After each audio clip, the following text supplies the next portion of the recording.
What's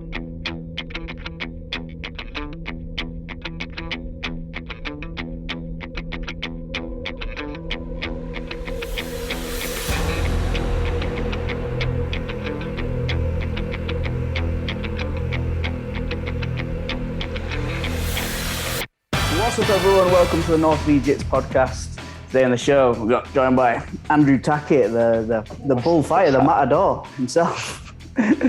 Wow. What's up, guys? Andrew Tackett here. Excited to be here.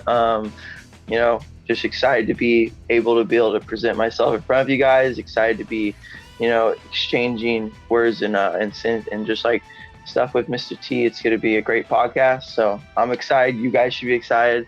Let's freaking go.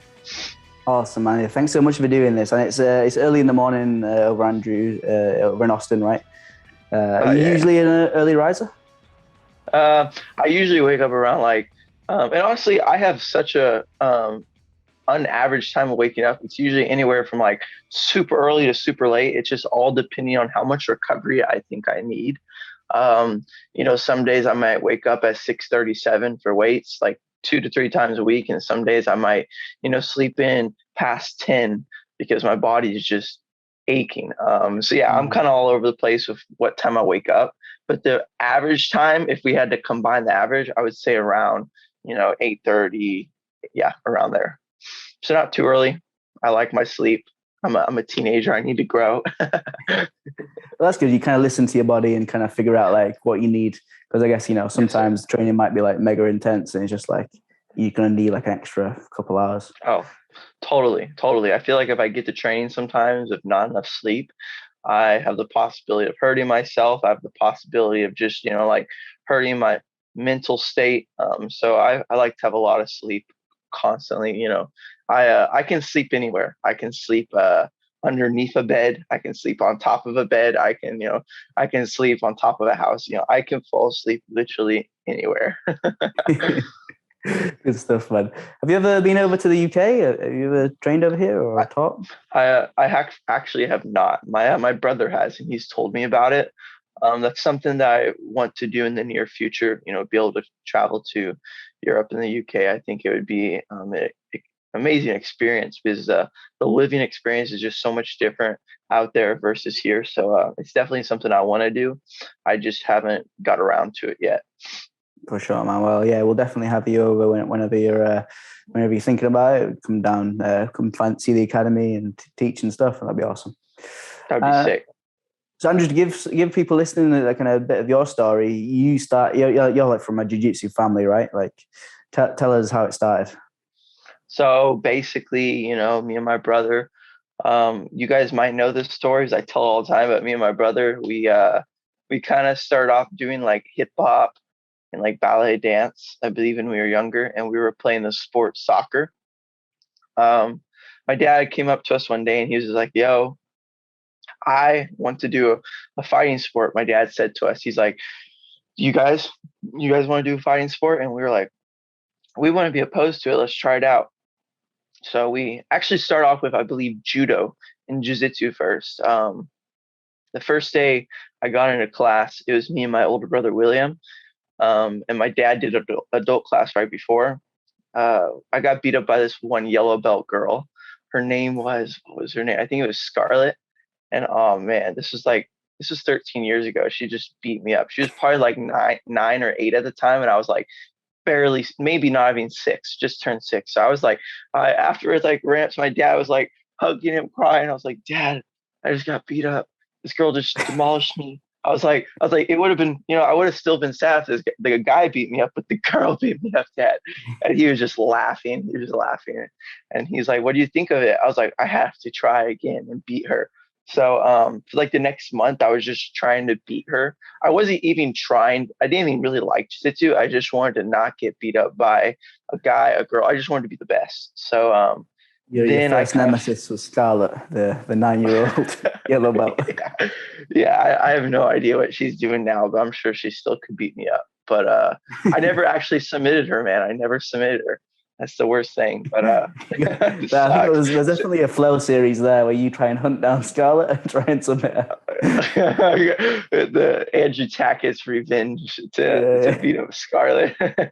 But yeah, anyway, so I just was just training, me and my older brother, my dad, and we just progressed. You know, we did our first tournament. I believe it was like 2 months in training. Like I said, at the time I did judo. So I went out to like a naga and I was just like Haraya Goshin, I forget the name, but throwing kids on the face. And I was just throwing kids left and right. And of course, my older brother always had a more technical approach than I did. So he was just submitting kids. And then, you know, we won our first tournament. And then from like ages, or like I say, training from like 2 months to like 4 months, we did like 60 Nagas, I believe it was, which is like a tournament that's here in the United States. It's like a local tournament. We did like 60 Nagas. We won like almost every one of them. And we were just like, wow, this is like so much fun. So we just kept competing. You know, we would travel out for big invite tournaments. We would travel like Pan Ams, Kids Pans. Kids Pans at the time was like the biggest tournament. It was like the nationals for kids, and there was no other tournament even close. So we would just train. We would go out there, fight, and we would always lose at Kids Pans. I believe William won once, but I took second every single year I did it. I kept losing to this kid named Mario.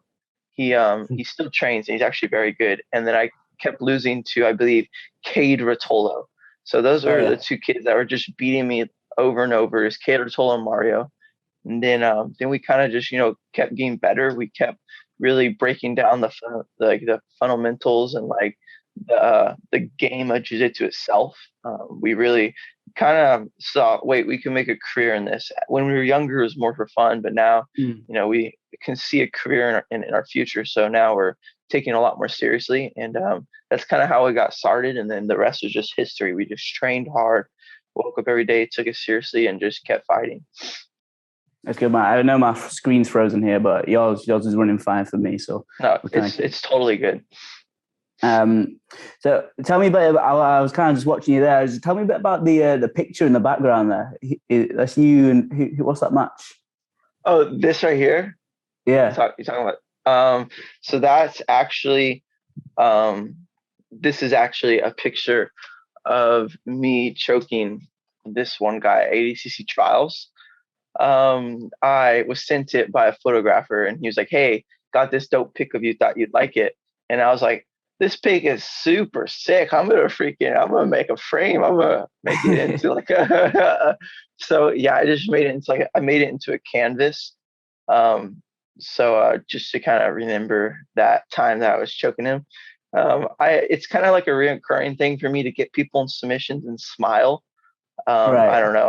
I kind of have a lot of joy go through my body. I'm like, oh shoot, I got this guy. I got him in a rear naked choke, fully locked in. So yeah, I kind of, you know, it was such a good picture. Like it's perfect. He looks like he's dying, and you know, I'm just having a blast. So I had to frame it. Yeah, I mean, I know you've won quite a few matches by rear naked choke, and there is a certain feeling, like, you know, when you're over someone's chin, and then you kind of just like, you feel like, compared to when you're on someone's neck, and you kind of feel like the soft part of the neck on your forearm. It's like, oh, that feels good. Oh, I know exactly what you're saying. You have the choke and it just slips under, it goes bloop, and you're just like, ooh, I got you. Yeah, I know exactly what you're saying. It's definitely like a amazing feeling, like working that hard in a match, like especially when you're just fighting someone, and then you sink in a submission knowing that it could be over, and knowing that's probably going to be over. You're just like, oh, relief, everything that I've worked for, let's go. It's right here. So yeah, it's a great feeling. Yeah. So that's why I was smiling. But also I like to smile. I'm a pretty happy and cheery person. Yeah. Do you think, I mean, I do still want to go back and talk about some of your early years, but do you think with kind of your recent kind of rise in popularity as well, I know it's come off the back of a lot of hard work with, you know, like Nogi Worlds and how well you did at the trials and who's next and things like that. But Sir. I have to imagine some of it is well because of your just natural kind of charisma and like personality, right? Oh, I totally agree. So, my brother, he has created a name for himself of just being extremely technical and extremely, what's the word, like precise and dedicated to his movements. And I was trying to match that. I was trying to match that energy for like from ages, I'd say like 15, 16, maybe 17. And then I realized I was like, man, this is not me. I'm trying to be someone else. I can never be as good as William is in his attributes. So I was like, okay, Andrew, what are your attributes? You're kind of crazy. You're like fearless. You like to excite people. You like to put on a show. So I was like, okay, we'll just start doing that. So I just started going out to tournaments and just started, putting on a show for people, and having fun out there. I started treating jiu-jitsu less like a job. I treat it like on the mats and more Yeah. like a career on the mats. And so that really had a switch in my mind, and I just started having more fun. Just started trying to be, not trying to hinder who I am. A lot of people, they're like, don't let that show because people might get the wrong view about you. They might think you're crazy. I'm like, well, I am crazy. So I guess they're gonna find out sooner or later. It's better now. So yeah, I just started being crazy and careless, and it started working for me. So I'm just gonna keep doing it, I guess. It was cutting out a lot. I'm sorry. Can you say that one more time? For sure. I was just asking about your siblings. You got Oh, okay. William, and then you got other siblings as well. Yes, sir. So William's my older brother. He's 2 years older than me. I got a sister that's 4 years older than me, 2 years older than William, and I got a little brother that's 4 years younger than me. So I'll kind of start with my older sister. My older sister was really cool. She was more like my older brother. She was more chill and like quiet and more smart to herself. She grew up very, very, very smart, very pursuing like a life, I believe it was, of like traveling and becoming like a journalist. She was very smart in English and writing. So that was her passion. She also grew up around like animals, horses. She used to like train horses for a living and train people how to ride horses. So that's kind of how I came into not being fearful of a bull at all, was because I was constantly around animals. But and then she got married. She had 2 kids, and her 2 daughters are amazing. I love them. And as of right now, she is just she's raising her 2 daughters the best that she can, and I love my sister. She's amazing. My older brother William, I mean, you guys know him. He's like a, I'd say, older version, more calm version of me. But yeah, he trains every day. He's dedicated. He's constantly breaking down techniques, finding the ins and outs of them, and just trying to make his life as successful as possible. My brother, he's a really big influence to me. He shows me a lot of stuff, and he helps me out with a lot of stuff. So, love you, William. You're the best. My little brother Caleb, he's kind of like a combination of all of us. He's super calm when he needs to be. He's also pretty crazy when he needs to be. Um, and also, yeah, me growing up with my little brother, we would always fight. Like, me and my older brother really never fought. My sister, kind of, we fought a little bit. It was more me being defiant, because I was a very defiant child. She was like, Andrew, respect me. I'm 4 years older than you. And I'd be like, nah. So that was kind of, but me and my little brother, yeah, we would just always fight. I would like run into his room, spray some fart spray, and he would like slam the door on my arm. And then we'd just start scrapping. So, Does Caleb train as well? yeah, Caleb, he is a green belt now, and he's a little beast, bro. He's I believe he's almost 160 pounds, like 155. And his shoulders are just as wide as mine. He can wear the same clothes as me already, and he's like 3 inches shorter than me, and it's just no fair. He's genetically superior than all of us. So There's just no easy rounds in the Tackett family. Oh, not at all. Not at all. My sister used to beat me up, man. Like one time me and my little brother and my sister got in an argument, And my little sister, my older sister doesn't take anything. She would just like sock him in the face. I believe she broke his nose one time. So yeah, we always grew up, my sister used to train as well. So we always grew up in that fighting and, grappling environment. So we were not afraid to be physical with our siblings. I remember one time me and my brother got in a fight, and we were all out just brawling on each other. And my dad runs in the room with his belt, and he just starts slapping us. He's just like, "Stop it!" Is he knew we were gonna hurt each other, and so he just like, next thing I know, I'm on the ground. My little brother's like grabbing my hair and hitting me, and my dad is slapping up a belt, and I'm just like, "What's going on?" So the chaos. Yeah, I have some pretty chaotic stories with my with my family. I mean, you can imagine we grew up in more always a smaller house. Like I always shared a room with my older brother. My parents always they always like we never really had like a big enough house for the size of our family. So we were always like on each other's nerves, like right next to each other, just messing with each other. So it was a good environment because it taught us a lot. But it was definitely. I'm sorry, mom and dad. I know it was a crazy environment. I'm probably the what is it? Whatchamacallit? I'm probably the reason for my dad having back pains. Sorry, Dad. But, Jumping on him. yeah. What is it your parents did when you were growing up? Well, my mom was actually a hairstylist. That's where it comes from. You get your fine hair from. Yeah, she cuts all of our hair. My mom, my mom has always been so supportive. My mom is more like my older brother, more calm and reserved, but she's a spitfire when she needs to be. But my mom is just always super supportive of us. But she grew up, she was a hairstylist. She lived in it was California somewhere. I believe it wasn't Bakersfield. It was somewhere around there. But she grew up and she was a hairstylist. And then she met my dad in high school.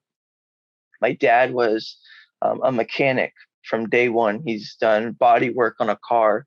He's done engine work on cars. He paints cars. He does everything that you can think of on a car. So my dad, he still works on cars.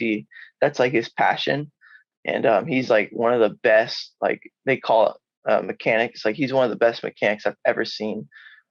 Like I've actually like totaled a car before, and my dad will just be like, "Oh no, I'll fix it." And he just completely fixes it. So my dad's a beast in that aspect. But yeah, my parents met when they're in high school, and they just stayed together always. They've always worked out their problems. They've always, stayed true to each other, and they've raised us to the best of their ability. So shout out to my mom and dad. You guys are the true heroes for putting up with me.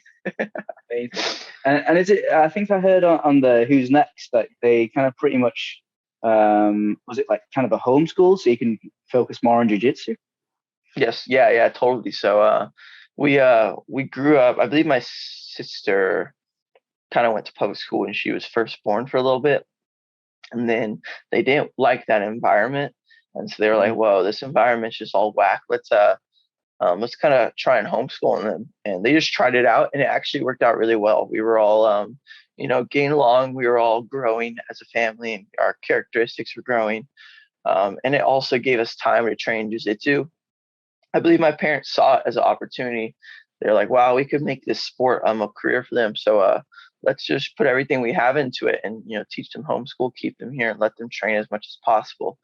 So yeah, that's kind of how we started. We just woke up in the morning, did our school, got it done by like, oh sorry, how we got it. We got it done by like right after noon because we'd wake up pretty early, just do homeschool, be done midday, just train the rest of the day. That was the cool part about homeschool. Public school, I know, is more like you get there, you go to class, you stay in class, next class, and you're scheduled by classes. We were scheduled by how quickly we got our work done because we never had learning time was like only at night, I believe, and like morning time was just hands-on work. You're just doing problems, filling out the problems, and just learning. So you could knock it out pretty easily.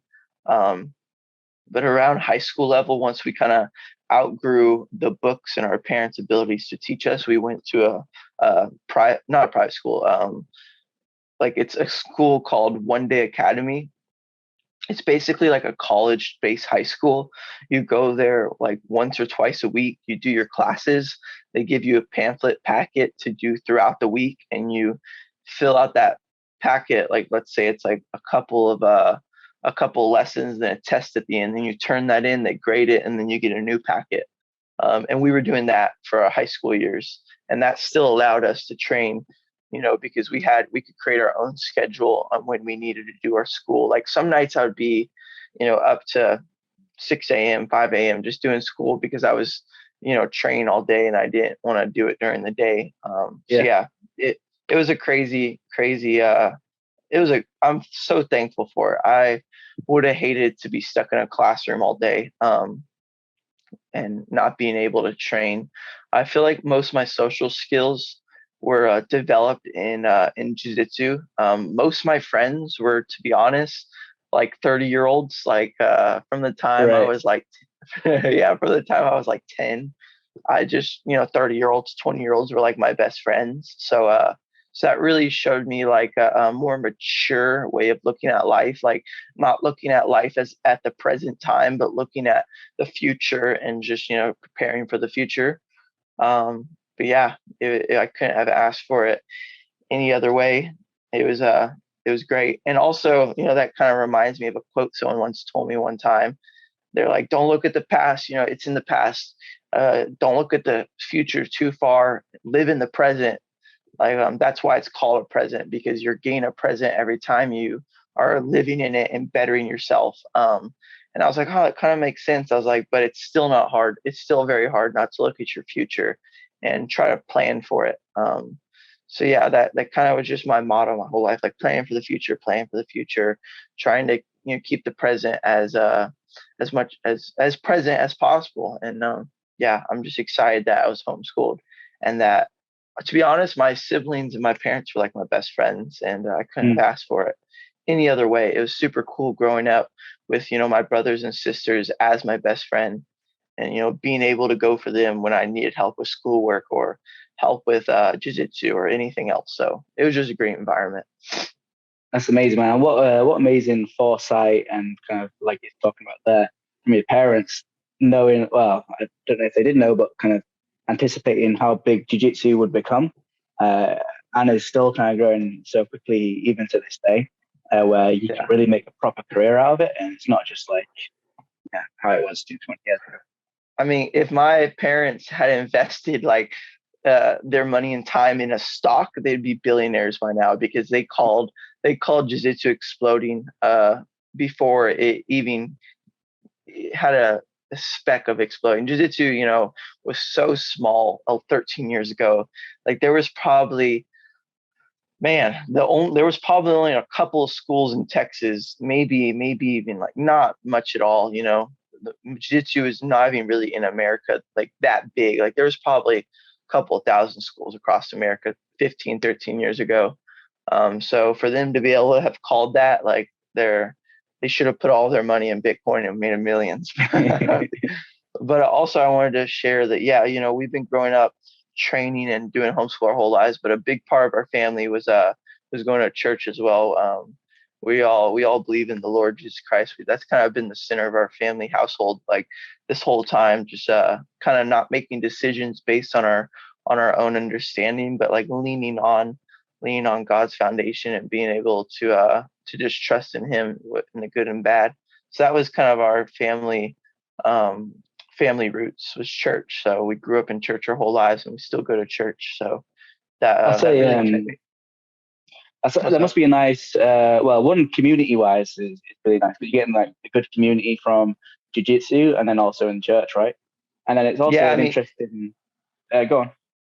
Yeah, you get the best of both worlds. Like you get the crazy athletes, people that are, rambunctious and, professionally smart and stuff in jiu-jitsu. Then you get the people that are just seeking a better life and seeking just to be happier in church. So you get the best of both worlds, and it's a great balance. So to be able to balance church and jiu-jitsu is always a great blessing to my life.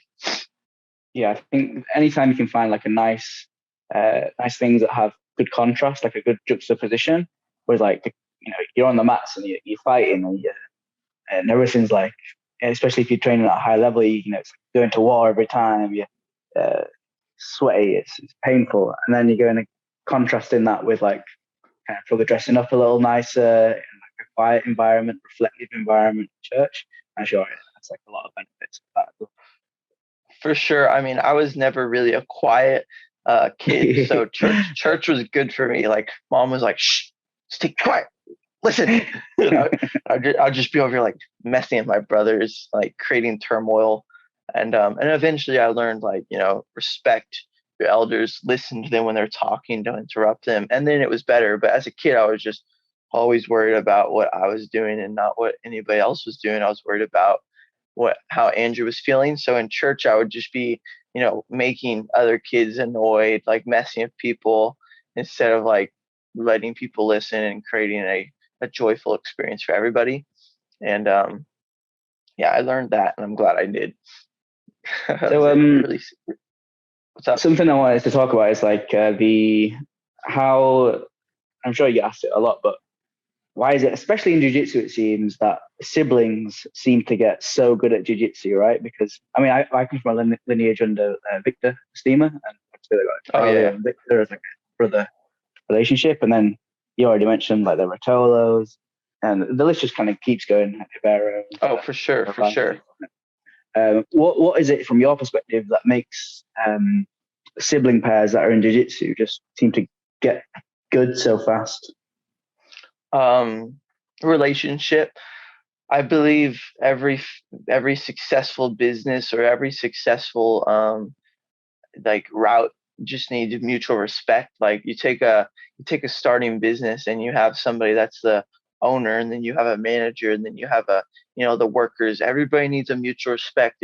If the manager's treating the workers like they're worthless, and the workers are treating the manager like he's above us, I can't really have a say in this, then it's always going to have bad roots and it's always going to fall. Like you got to have mutual respect. You got to have a foundation of just, communication. And that's what I believe siblings have over people when they're in the sport. I was always able to connect and have a heart to heart experience with William, Caleb, Sophia. We were always just able to do it together. Two heads are better than one, four hands are better than two. We were always just to meet problems and like techniques and tournaments and training with each other. So it's like they had my back, I had their back. So I feel like that's the main reason that siblings, families, and training partners that are very close end up being successful, because they have each other's backs. And that's why the sport of jiu-jitsu, we encourage a different environment. It's not like wrestling where kids are taught the best person's going to be going into this bracket. It's always, we're a team. We're here to better each other. And so jiu-jitsu was originally created as a family environment. So I think that's why we were and siblings are so successful, because they are able to create that family environment in a not gentle sport. Even though jiu-jitsu is called a gentle sport, to be honest, it's not really gentle. Like I've hurt myself a lot. So yeah, that's probably the main reason why. Amazing, man. Moving on a little bit, you're doing so well competitively at the moment. Are all of your aspirations in jiu-jitsu competitive ones, or do you want to like own a school one day? Like what do you want to do in jiu-jitsu? Well, in the moment, I kind of want to just keep competing and keep testing myself. I mean, that's kind of what competitions mean to me. Testing myself and my abilities and what I'm capable of. But in the near future and in the future, I do want to make jiu-jitsu a career. I want to pursue teaching people. I have a big passion for teaching people. I love sharing my knowledge, and I love sharing my abilities with other people. I especially have a passion to teach kids. So it's kind of what I'm good at. So I also love teaching, adults as well. but I do want What to makes go into. what? Sorry, I'll let you finish the question, but I want to come back to it. But yeah, so I definitely want to go into a business. Hopefully, with my brothers, that would be extremely cool. I always could go make my own business, but me and my brothers are so close. It just makes sense for us to kind of, create a business at ourselves. But yeah, I definitely do want to open up a gym in the future. Create a teaching environment, a family environment. In that, I want to exploit. I want to exploit jiu-jitsu on what other people haven't. I feel like too many gyms, they treat their competitors high up, and they treat their people that suck like they suck. I believe everybody should be equal in this life. We're all called. We all mess up. We all overlook things. So we're all equal when it comes down to it. So I just want to, one day create a jiu-jitsu school and a business where we're all just equal in it, and we all can just come there and learn. So yeah, that's kind of my plan for the future. Just create more social platforms, create more online platforms, create a business in itself right there to be able to help my, grounded businesses, however you say that. But yeah. That's right. And I just wanted to go back to that about teaching. For you, like, what makes a good kids coach and what makes a good adults coach? So it's very different, very, very different, but it's also very similar. So somebody will not learn from you if they don't see that you respect them. I too many times see people try and teach people without putting themselves into it. If I'm just trying to show someone a position without actually trying to make them learn, they won't learn the best they can. Like, you got to put yourself into the technique, act like you're in that person's position where they don't know what they know and what you know. So you got to put yourself in their shoes, respect what they know and what they don't know, and just teach them. The best, I'd say, advice I have for teaching kids is you gotta become a kid to teach a kid. You gotta downgrade your words. They don't know what abs and core. They don't know what both scapular means. Like, they don't know all these words. You gotta be as basic and honestly, Can't be like Danaher's kids class. Oh, you can't be like, okay, kids, listen up. For step one, we will take our pinky and we will place it on the wrist bone at exactly 4 inches up. Like, you can't do that. You have to be simple. And also, like I said, you have to understand them. Like, a kid comes up to you with just a very unresolved and like a problem that doesn't even make sense. You got to understand that they still have panic attacks and that stuff doesn't make sense to them. And when you're an adult and you're put on the spot, and that, like, let's say I was presented in front of 1,000 people in an instance. I was just teleported there, and I was having to speak in front of them. And the person was just like, "Here's the mic," and I'm like, "Wait, what am I speaking about?" I would enter a panic state and I would freak out. Same with kids, because they don't know what's going on most of the time. So they enter panic states, they start to freak out. So I feel like the best way is create an environment where the kids are constantly able to learn. They're constantly able to ask questions. They're able to feel free to embarrass themselves without feeling bad about it. You got to create a mutual respect environment between all the kids where there's no judging, there's no hate. And also, you got to respect people's flaws. Like, some kids are able to talk in front of class. Some kids are able to go the extra mile, but some kids are fine with just, doing what they can and doing what they feel comfortable with. And you got to respect that. You can't push them past their boundaries and beyond their limits, because then that just starts to break down that, trust that you have. So that's what I've kind of found to be the most successful thing with teaching kids, is just become a kid in order to teach a kid. I'm kind of like a big kid. Kids understand me and I understand them. So that's why I feel I am such a good teacher to them. Yeah. So yeah. And I feel like teaching adults, you have to be very logical. I like, as myself, if someone presents me with a position or a problem, the first thing I'm looking for is a solution for that problem. I'm not looking to put more problems on top. So when you're teaching a beginner or an advanced adult technique or even a route, you have to present them with the move, and then you have to present them on why you can't defend this move, and if you can defend the move, why you can capitalize on, on that defense. So you have to make it as not technical but as logically sound as possible, because adults are constantly looking to say why this doesn't work, why I don't think this works, why my opinion matters.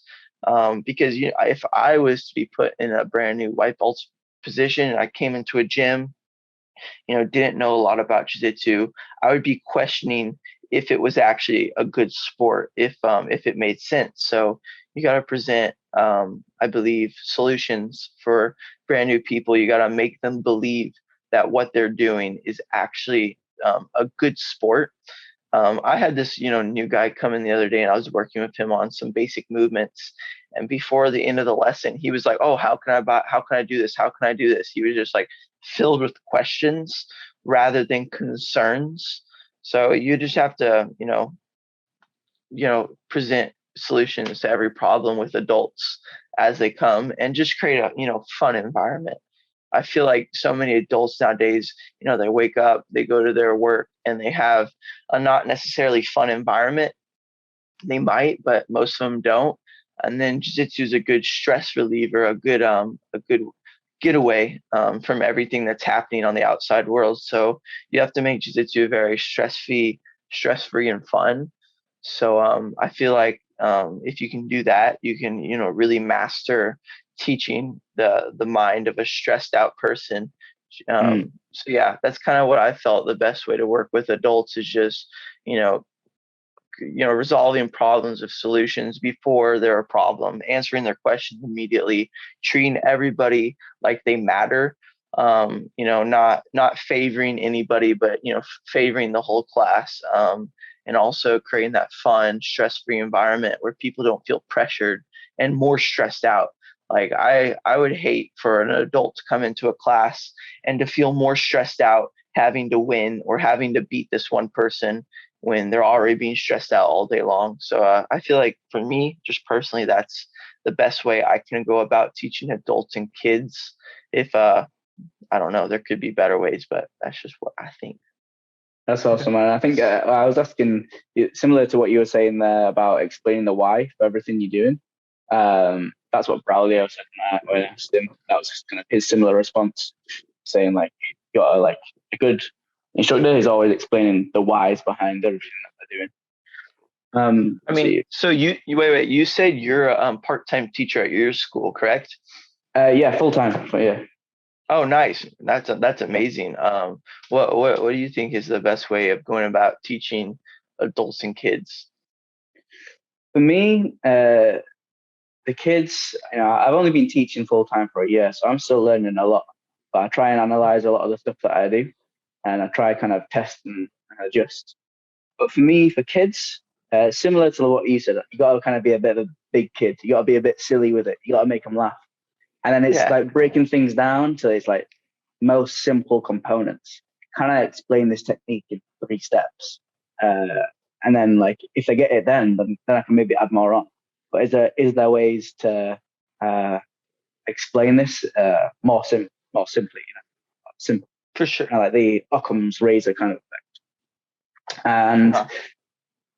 And that's worked quite well so far, because obviously all the kids we've got were like, we grew really quick. We grew to like 400 students within under a year.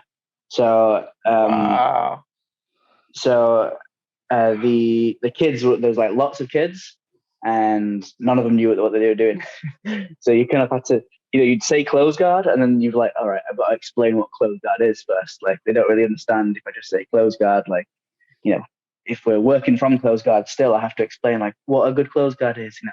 Don't lock your legs around the knees, kind of thing. And sit back to the heels. For sure. Like you're in side, working from side control. and you do an escape. And it's like, okay, first we're gonna do a bridge. It's like when your partner bridges, don't just fall over. That's the best, man. I feel kids, their balance is so bad.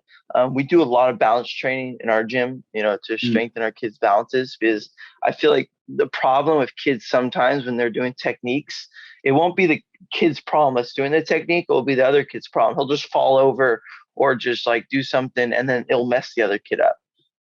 So like a strange reaction that you wouldn't usually get.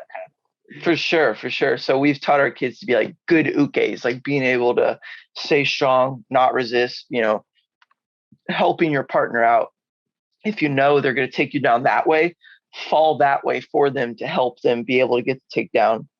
And that really helped us out with having our kids just work techniques and work fundamentals, instead of like, I try to take you down this way, the kid falls down that way, and you're just like, it's a mess.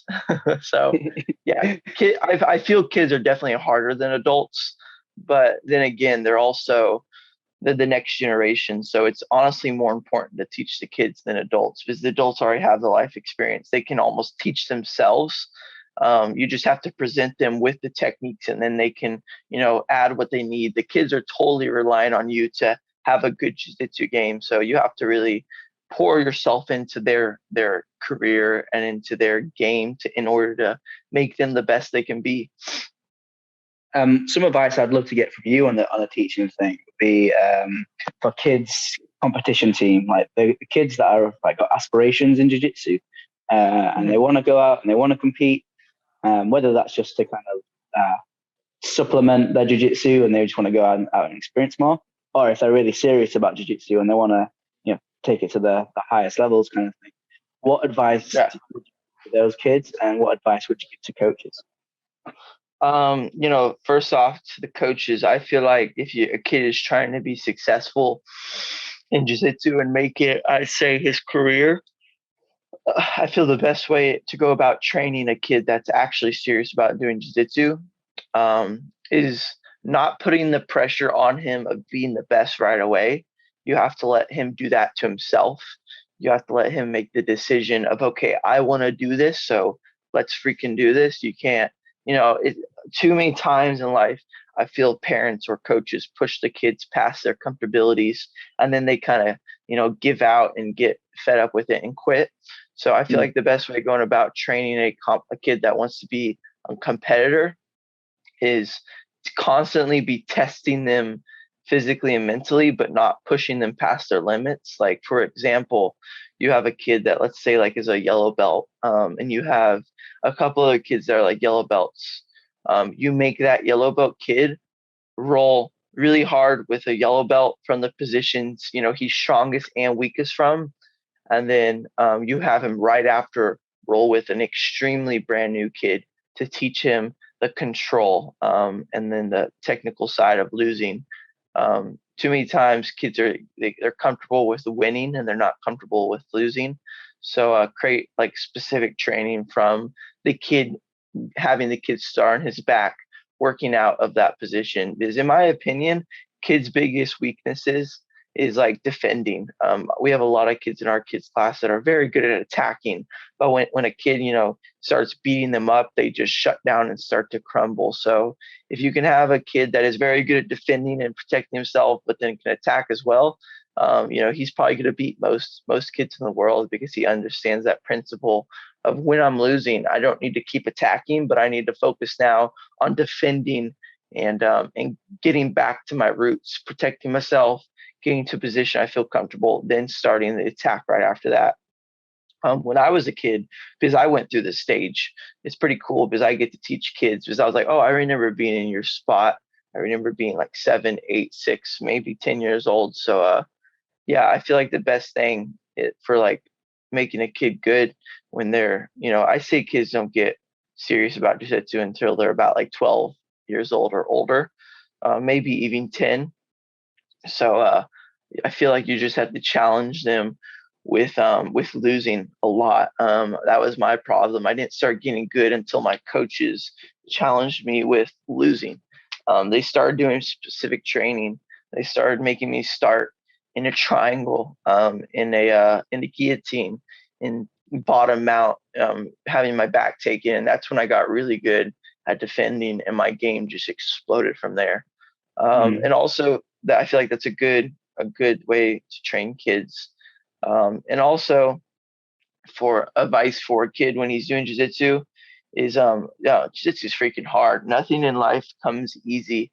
But the coolest thing about stuff that are hard and stuff that aren't easy is they're always worth it. Stuff is so much more, worth it when you put in work for it. For example, if I, here's a great example. I'm freaking parched. I'm so thirsty. But there's a water right in front of me. I reach out and drink it. That's going to taste good. But if I'm freaking parched and so thirsty and the water is 3 miles away, I walk those 3 miles, get that water, and then I drink it. Oh, it's going to be so much better. It's going to taste so much better because you worked for it. You imagined it. You visualized it. So, inspire kids when you're a coach. Like, make them visualize the water 3 miles ahead. Make them visualize something where they can work towards, rather than them creating a imaginary water bottle right in front of them, then just picking it up and drinking it. Because, like I said, stuff that you have to work for is always more sweet, is always more worth it. So that's my advice for the kids, is just visualize something in front of you that you can't obtain easily, but something that you have to test yourself, something that you have to work for to better yourself as a person, and also to reap the rewards of working as hard as you can for that so-called something. That's amazing, man. That's really good advice. I'm definitely going to try to pass that on to our kids comp team, and hopefully some more coaches can get into that. Let's go. I didn't know we were going to speak so much about coaching, but while we're on it, like who have been the biggest kind of influences for you in jiu-jitsu? Who's kind of been the main coaches for you? Well, it's crazy, man. So I grew up with this first coach. His name was George. He was a strong. His roots were military. He was very strong in that aspect of his life. So he was more like a drill sergeant rather a coach. But he was also a big. I used to think of him like a big cuddly panda, because he was this big guy, but he was just so gentle at the same time. He was a great coach. But moving on, my next coach was called Coach Davis. Funny thing about Coach Davis is now he is my training partner. He was coaching me when I was like 7 years old, all the way up till I was like 14. And then he moved to Thailand, went through college, and he came back. And now we train with each other. And he was probably the biggest influence as a coach on me. Because it wasn't just him coaching us, it was him learning, teaching himself while coaching us. And I really saw that. As a kid. I saw that he was not just, drill sergeant teaching us, making us what I say goes, but he was also, okay, do this, guys, because, I do this and it's what I've been doing. I've been learning here lately. And, I just want you guys to do this because I've been having success with it. And, he was such a good coach. He's now, one of the head coaches of our gym as well. But he was a really big influence as far as a coach on me. Also, another really big influence on coaching me was my Professor Rodrigo. I believe I started training at Brazilian Fight Factory when I was 14, 15. And ever since then, Rodrigo's had a big impact on my Brazilian Jiu-Jitsu game. He's taught me a lot of pressure, a lot of like not giving up position necessarily to say, but Rodrigo's been a big impact on my technical side of Jiu-Jitsu. And also my first coach, the head instructor of my first gym that I was at, it was called Team Rabadi. Robbie Rabadi was his name. And I trained at his gym for about eight plus years until I moved out, because we feel that we needed a learning environment. We felt that we outgrew the instruction that he had for us. But yeah, Robbie, he was my first main professor, and he's like the roots of my jiu-jitsu game. So shout out to Robbie. He was a big inspiration in my jiu-jitsu game. But I've kind of had a lot of coaches. I've had a lot of people been teaching me, and every single coach that I've had, I'm thankful for, because they've all offered me with something different. George, my first coach, offered me with the respect, give respect, earn respect. Give someone respect, get respect. You can't just expect respect and not be giving it to other people. He offered that to me. My second coach, Robbie and Davis, they really showed me that, whether or not, if you're losing or winning, you're still learning, and that you can be teaching someone and learning, and also you can be learning and teaching someone. Like, I believe I learn a lot from the kids that I teach. I'll be teaching them techniques, and I'll learn something from it as well. I'll be like, oh shoot, I didn't know that. And so, as a student, you also can be teaching the teacher by just being a good listener. And also, my main professor right now, Professor Rodrigo, he teaches me a lot of technical, stuff, but he also teaches me, life skills as well. I believe as a coach, we're not just supposed to be called to teach Brazilian Jiu-Jitsu, but we're supposed to be called to teach the why Brazilian Jiu-Jitsu is a thing, the respect side, and why Brazilian Jiu-Jitsu should be tied into your day-to-day basis. Like he taught me a lot of social and business skills. So thank you, Rodrigo, for teaching me just more knowledge in the social life of Jiu-Jitsu and the business side of Jiu-Jitsu. So yeah, I'm thankful for all my coaches. They all have had an inspiration on me. And and if one of them were left out, then my game would probably be totally different, and I don't know where I would be. So I'm thankful for all of them, just equally. They were all amazing. Yeah. While we're on, I want to talk some who's next before we finish up. But while we're on, keep going. It sounds like you believe in like the kind of the underlying philosophy of martial arts, and that it's like bigger than just a sport, and it kind of should influence who you are as a person as well. I mean, respect has come up a lot in the conversation. What for you? What does it mean to be a martial artist? What other kind of values we're trying to live by? Well, originally martial arts was created for the small guy to be able to defend himself against the big guy. So it's always had the mentality of, the lesser becoming equal with the person that thinks they're the bigger. And it might not even be physically, but it's also mentally the same thing. So, a new person walks in the door, they're obviously going to feel a lot lesser than a person that's a brown belt or a black belt. So that's going to be a scary, very scary thing. So Jiu-Jitsu has really taught me to be able to treat people equal from the very beginning they walk into that door, from the day they get their black belt and leave. Leave to teach their own school. So that's been a big impact on my life, is what Jiu-Jitsu taught me as far as respecting people. Sometimes I may not act like I respect people. I may, prank and, make fun of people. Shout out to Mike Rakshan, old man. I made fun of him a lot on the show, but so yeah, but we're all called as equal. And that really showed me. I believe what showed me that was losing. I every time I would win, I would be like, "Ooh, I'm the best, baby," and then I would lose, and I would be like, "Dang it, I suck." So I feel like just balancing out, those things really showed me that anything could happen. We could lose, we could win, but that doesn't decide our destiny, and that doesn't decide who we are. What decides who we are is what we put into jiu-jitsu and what we get out from it. If I only put 50% into it, I'm only going to get 50% out. But if I'm putting 100% into it, there's most likely that I'm going to get 100% out of it. So you have to put 100% into people in order to get 100% out of it. I believe there's this illustration that someone once told me. What's the key to a successful relationship?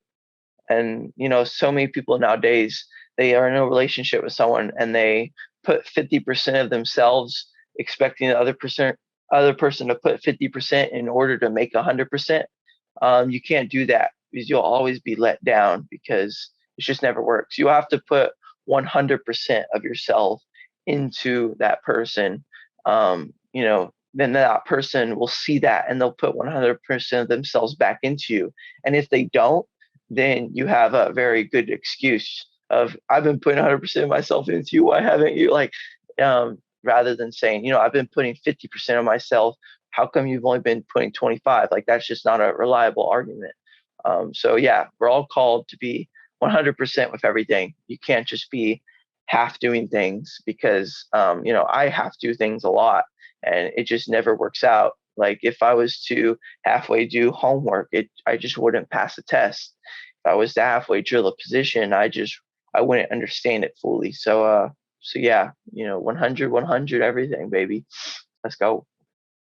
And as you started sort of speaking there, kind of the big beating the small, throwing some pranks around. Who's next, man? How good is that show? And who would have thought a jiu-jitsu reality show would be so good? I mean, I think they really knew what they were doing. They got a different bunch of personalities all in one house. Someone once asked me, they're like, what do you think if they put a bunch of Conor McGregors in one house? I was like, well, it probably would turn out a disaster, or it would turn out to be completely boring. Like, you got to have a bunch of different personalities to create conflict and to create craziness. So they put, Kyle Chambers, a more funny, calm guy. You got Mike Rakshan, which is more wise. He doesn't take crap from nobody, more type of personality. You got Isaac, that is more of like screw it.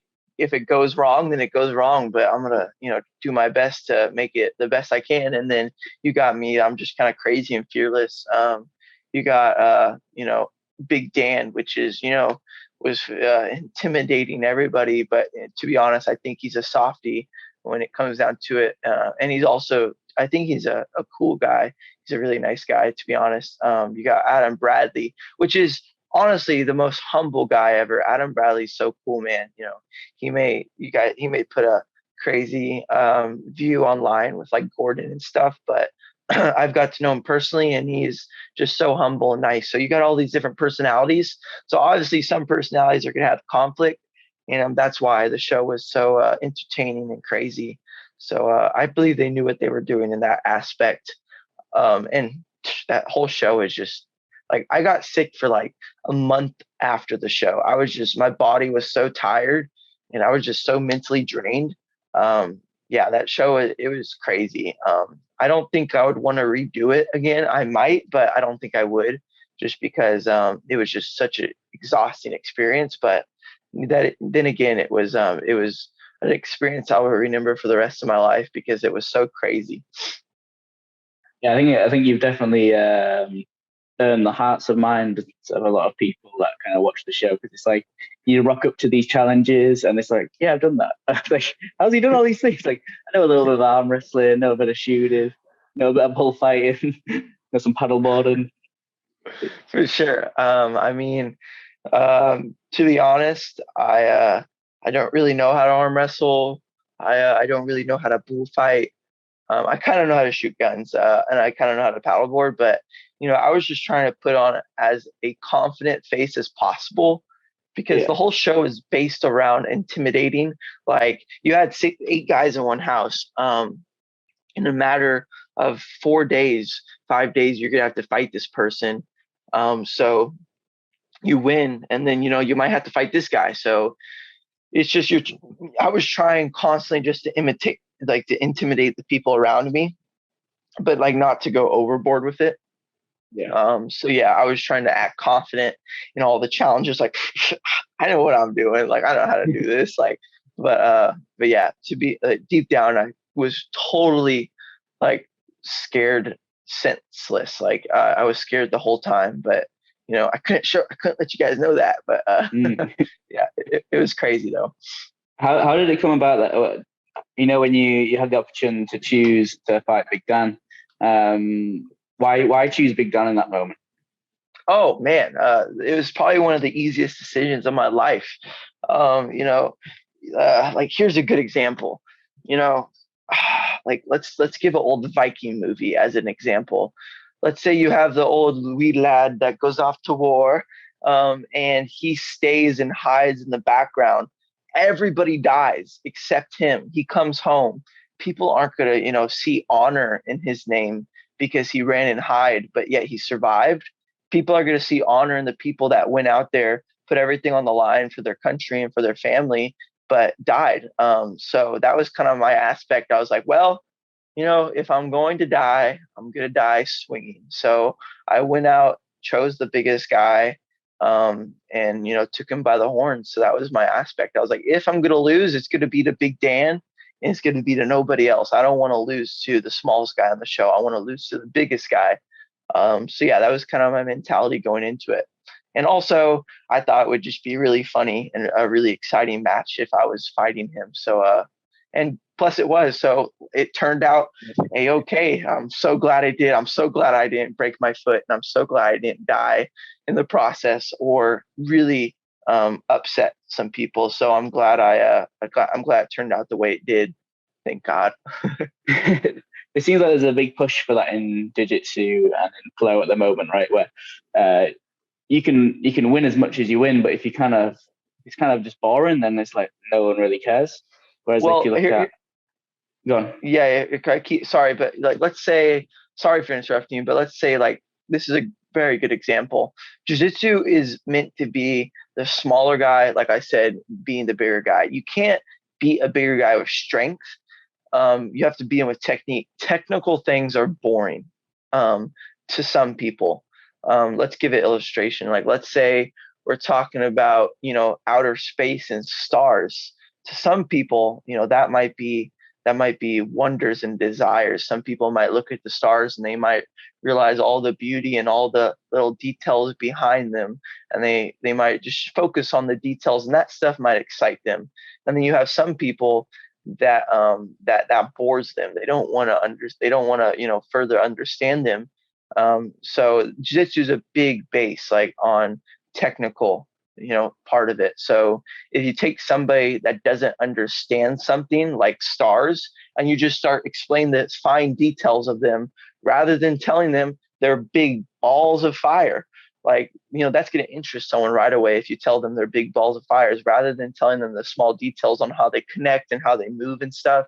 So I feel like as jiu-jitsu artists and as jiu-jitsu competitors, Flow is really supporting the idea of making jiu-jitsu exciting for the person that has no idea what it is.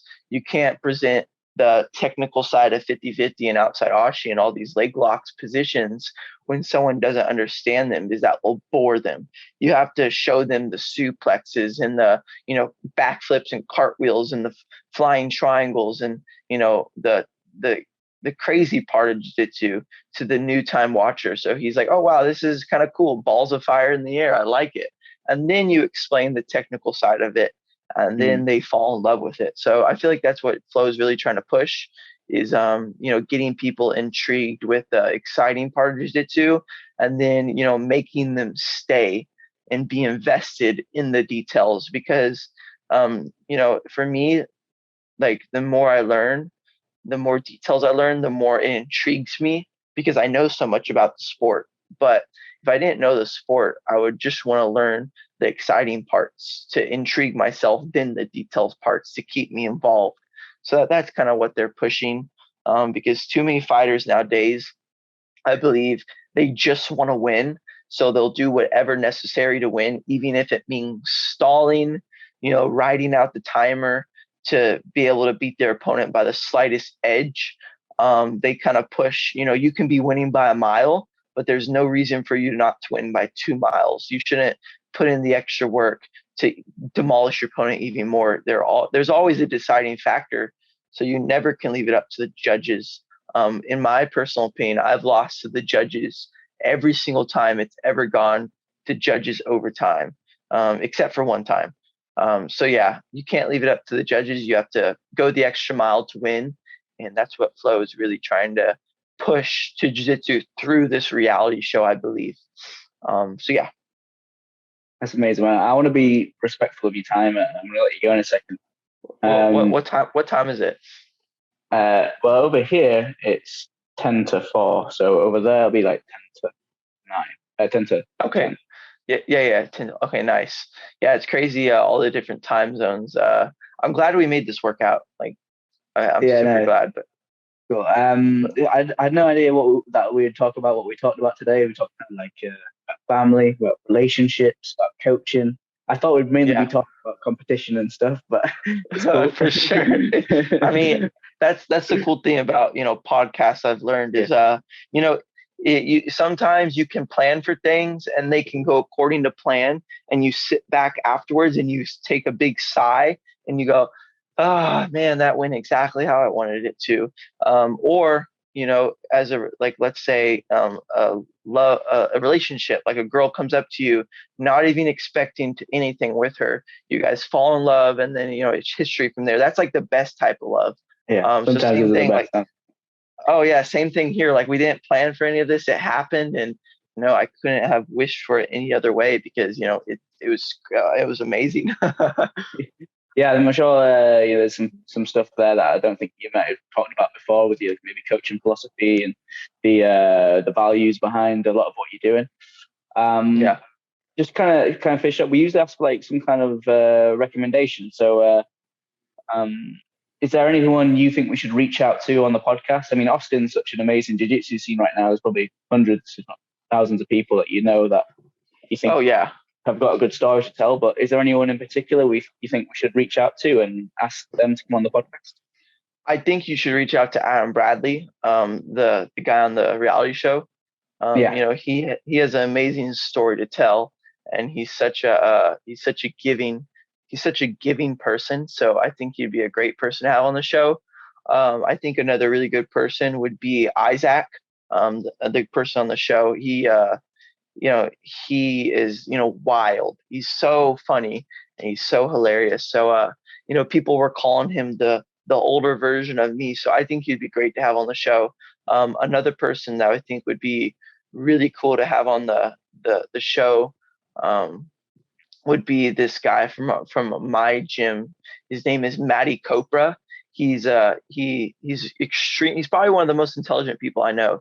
He graduated, I believe, from Harvard. He is now I don't want to get it wrong, but I believe he's an officer, commander, or there's so many different words, but he's a leader of a unit in a military force, and he is also a jiu-jitsu brown belt.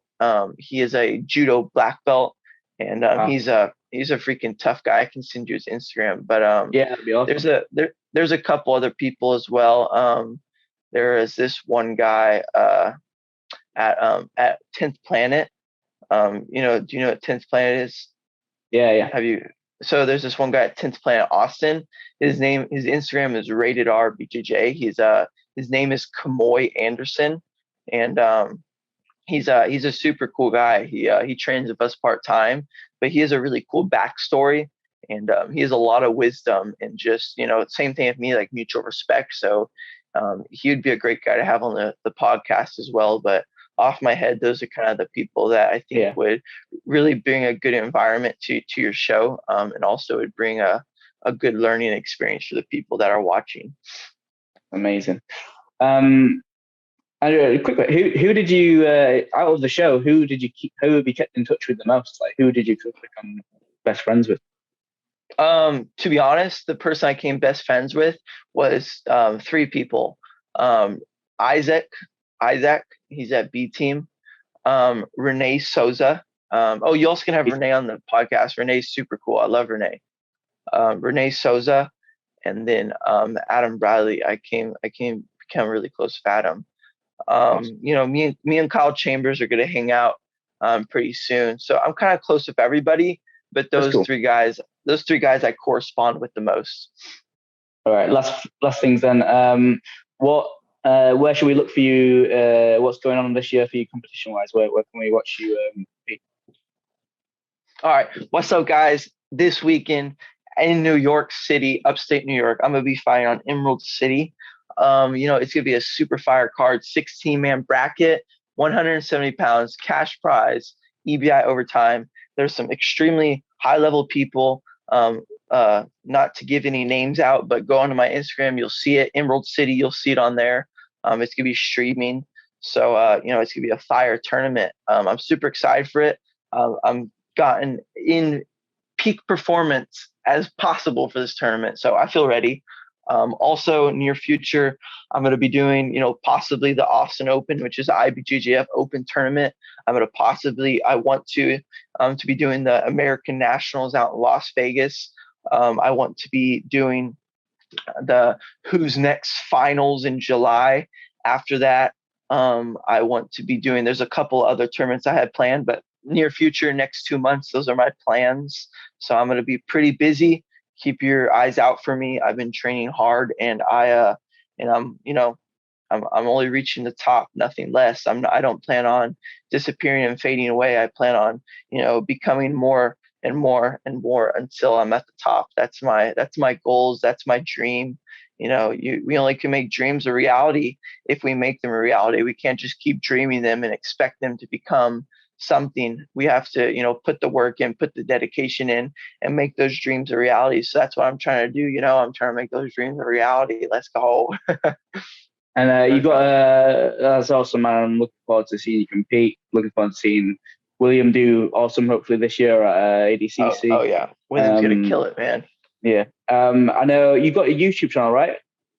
My brother William Tackett's got a YouTube. Yeah. I'm in the process of gaining all the knowledge that I can in order to do the same. But William has a YouTube channel. Find him on YouTube. It's Tackett Jiu-Jitsu. He's a technical, breakdown analysis. He does match analysis. He does technique breakdowns. He gives advice, and he also gives backstories as well. So if you want to get to know William more, and if you want to get to know, people as well, William does a great job of breaking down games and breaking down characteristics. So, go follow him on Instagram and social media, YouTube. Follow me on social media as well, guys. Tag Andrew. Support this podcast. I believe it's going to blow up. So I'm excited. Look, can't wait to meet you, Andrew, someday. I'm definitely going to be out in Austin at some point, so we'll definitely have to get some training in. And if before then you fancy a good old tour around England, let me know. And sounds good. Yeah. And thanks so much for doing this. I know you're busy. I know you've got training to do. I know you've got comps to prepare for. But I really appreciate you giving some time back to the community. Yeah, totally, man. I love talking. I love expressing myself through my words. So yeah, anytime you want to have me back on, or anybody else that I know, just send me a text. If I'm out in Europe or wherever you're around, I'll shoot you a text. If you're out in Austin, definitely let's get some training in. But yeah, let's go. Love it, man. I'm gonna go now, and there's a coaches' night out. We're playing laser tag. So wish me the best. I hope I don't die. Sounds good. Professor Mike, All right, man. Take care, man. Appreciate it. Yeah. Have a good day. See you soon, man.